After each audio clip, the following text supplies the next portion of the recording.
This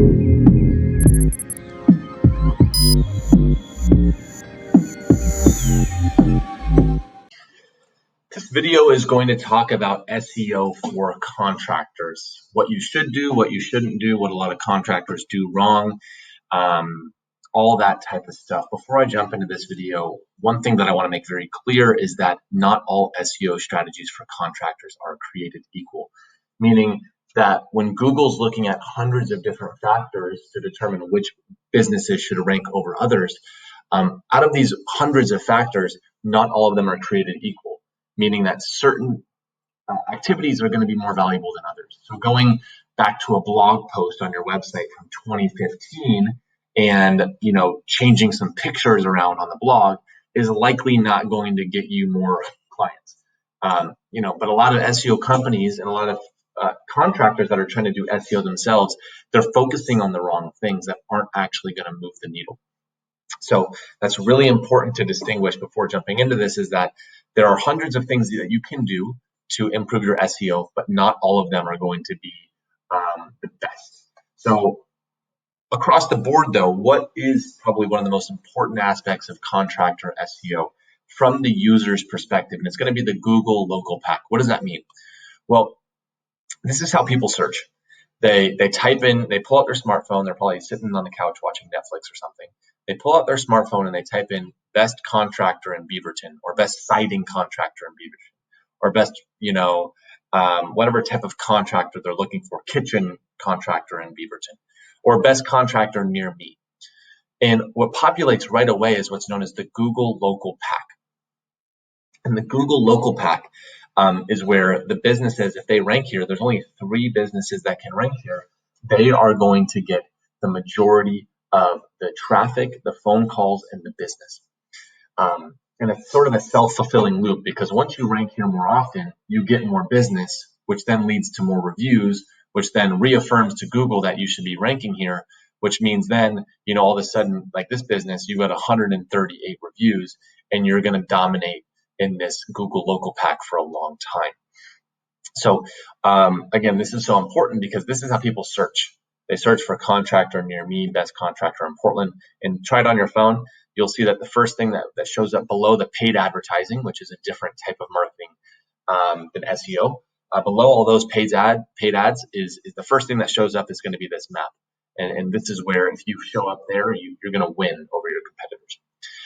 So how do you get found there? Well, before I jump into that, people are searching differently.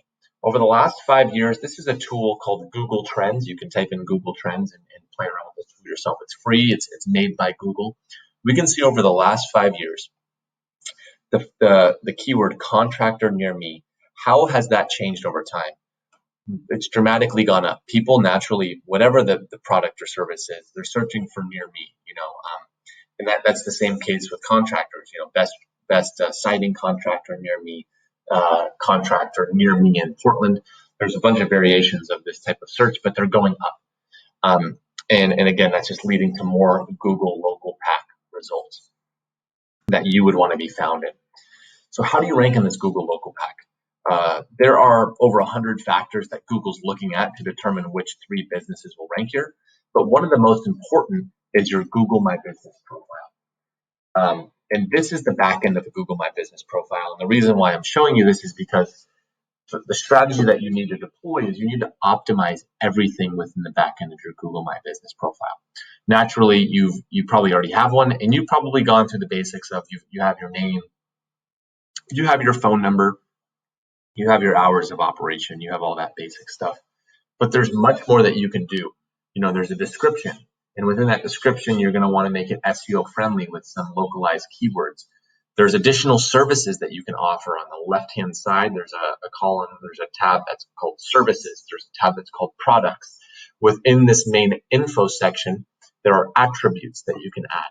There's a number of things that you can do to make your Google My Business more comprehensive to Google, so that when someone's typing in a long tail search query such as contractors in Portland that specialize in kitchen flooring, now because within your service section you added kitchen flooring as a service that you offer, installing kitchen floors, Google will see you as being the best result.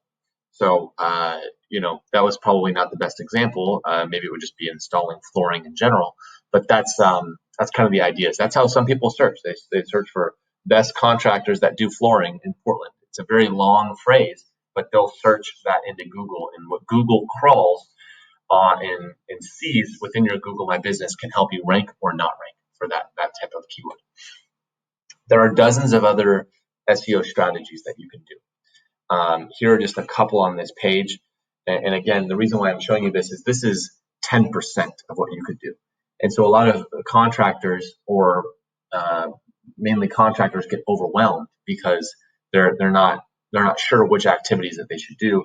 And then unfortunately, SEO companies that are working with contractors, they think that they know exactly what to do, and they replicate the same process over and over and over again.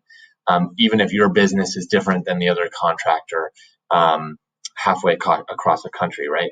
You might be a multi-location business. You might operate in Seattle, Portland, and Bend, Oregon.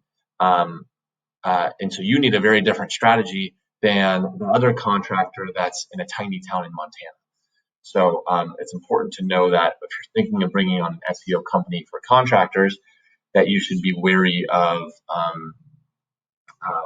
their strategy, and they're probably doing a plug and play strategy of no matter who the client is, they're going to do the same thing over and over and over again, which is not going to lead to the best results. For the sake of time, I'll talk about two of these strategies that are most frequently missed by contractors. So this is not always the case, but for many contractors, it's missed. The first is NAP consistency. NAP stands for name, address, and phone number. And why this is important is if you see on my screen, you'll see that this is a screenshot from Google itself. They release an SEO starter guide sharing what what Google itself thinks that you should and should not do on your business. So I apologize here. What's really important is when Google's crawling your website, your business information in general, it's looking all across the internet. It's looking at your Facebook page. It's looking at Angie's List. It's looking at Yelp. It's looking at Bing. It's looking at all these different things. And a lot of businesses have incorrect and inconsistent name, address, and phone number information, meaning they have so for this business, for example, their business is Cooper Design Build. This is from their Google My Business. However, there's a chance, and I don't know this is a fictitious example, on their Facebook page, it might be Cooper Design Build Contractors. And then on their Angie's List, it might be Cooper Design Build Contractors Portland.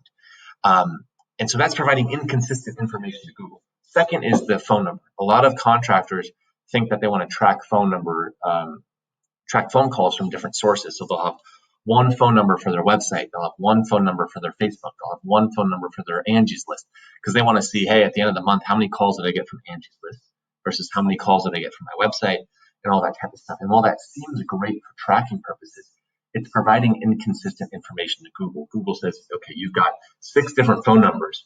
And so if someone types in contractor in Portland, I don't know if I'm going to trust to show your business, because if a user then clicks on your business and tries to call, they might not actually, get through to the other end. So this is an area that a lot of contractors mess up.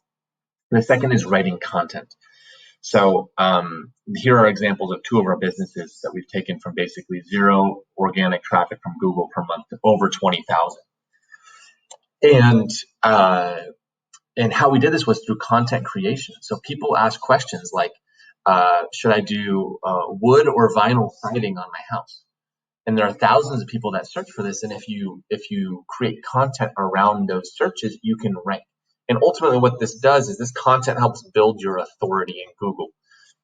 By having all this really valuable content on your site, Google says, okay, this contractor is more trustworthy than the contractor down the street. And at the end of the day, what happens is, here's an example from one of our clients. When you type in, siding contractor Vancouver, Washington, our client ranks not only in the Google local pack here, but also first right below. And so they're getting, dozens of phone calls because they're not only ranking in the Google local pack, they're also ranking organically below that. And so now they're dominating their area because they're just dominating Google. And so these strategies work.